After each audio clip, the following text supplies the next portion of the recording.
a story about objectivity in relation to Norman Lear, if I may. I, of course, left the show a year after Sally and Rob had left. And I had, like Norman and his active part as well, sort of took off from there. And I had decided we'd done everything we could, and there was time to go on or be buried, as far as casting is concerned, in this kind of part. So that was my decision. And a year later, I was on tour in a play. I was in Florida.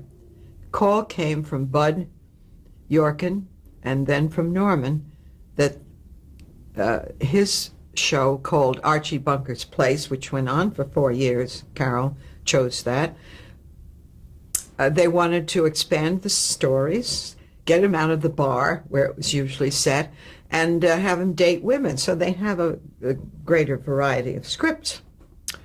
And they were calling, I guess, to ascertain that I truly wasn't interested in returning, maybe.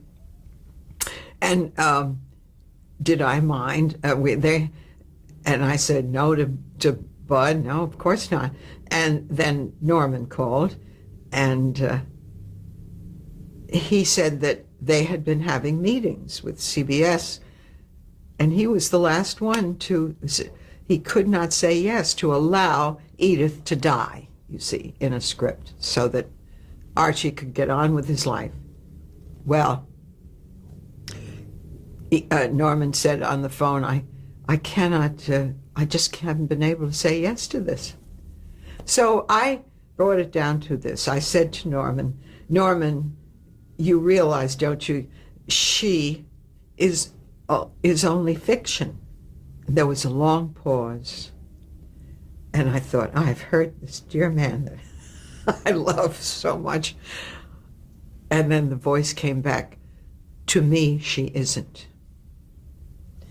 But shortly thereafter, he gave the word, and they made Edith die. And here's a little postscript.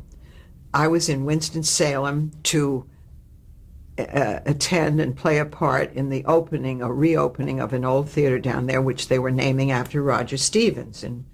And I was in the hotel the night this episode aired. And Carol did a great job. He came home after a long time away, a visit, came home to the house, and he found, of course, knowing after the funeral and all that, he found one of Edith's slippers under the chair in the living room, his chair. And he did a whole monologue to this slipper. It was very moving. He was marvelous. So I'd seen that that night in Winston-Salem. The next morning, the maid entered the room. She saw me and she dropped her jaw and said, "My God, I thought you were dead." Now, were you asked at all to play a death scene? Or No, like no. No, it was in the story. She died off, I guess, visiting the kids or something. Oh, no, I'd been away from the show for a year.